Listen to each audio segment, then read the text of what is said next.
Hey there, it's the Bougie Wino. Thank you for joining me for another episode of Getting Drunk for $5.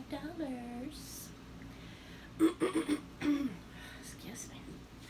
Um, the disclaimer.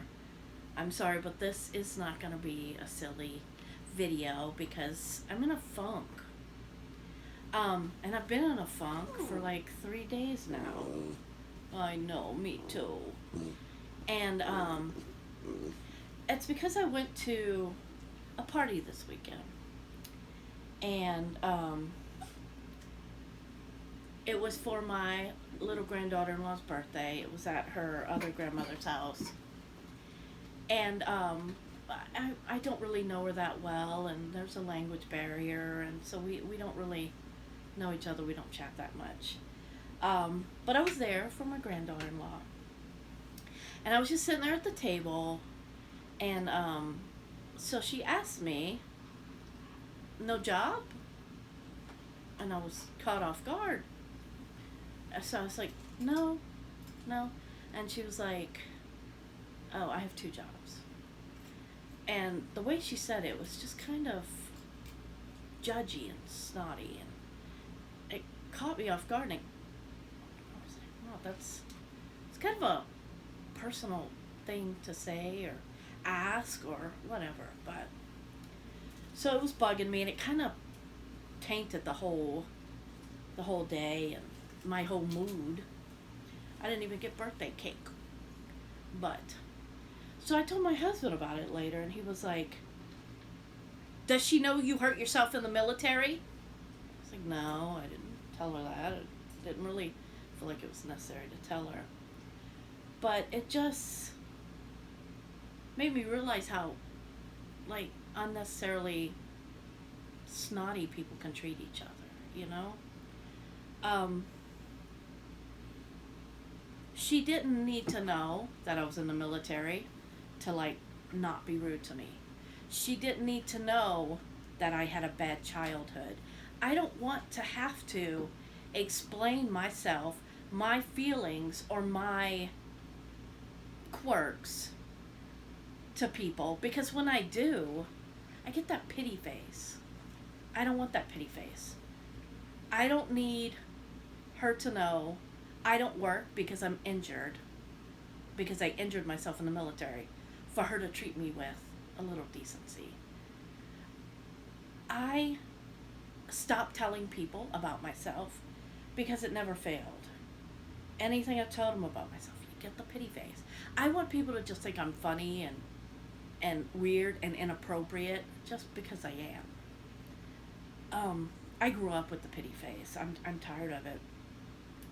I spent the first 2 years of my life in foster care. Nobody needs to know that to treat me with decency. I was actually up for adoption. I was on Wednesday's Child. That's a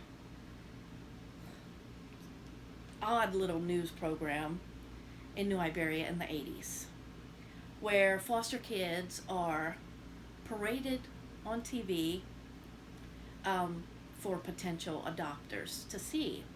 I know it's not as bad as the orphan trains of the, I don't know, 20s, 30s, 40s, and 50s, but it's still just a terrible thing. But eventually, I was returned to my family because family reunification was a big deal in the 80s. And then I spent the next 15 years of my life in an abusive home. And relatives, friends, they all knew what was going on, and they just look at me so pitifully. But they never did anything. Teachers knew what was going on. The whole system failed me. All I got was a pity face. I don't like that. So now I don't tell anybody that. And I shouldn't have to just not be treated. You know? But I digress. I'm sorry for this serious video, but from now on they will be funny, stupid, and inappropriate. And, my boy King, he's a good boy, but eventually Maxie will be in the videos when he stops eating my face. So, we have here a Dr. Henry John Lindman's. This looks so. It's got some. It's a Merlot, a smooth Merlot. It's got some trumpets, saxophones, a drum, a flute, and a little bit of I'm guessing a violin. And got this at no, HEB. So,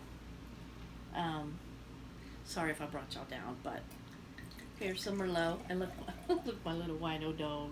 Well, he's my husband's dog, but my dog's broken. So this is a Merlot, and y'all know I love Merlot.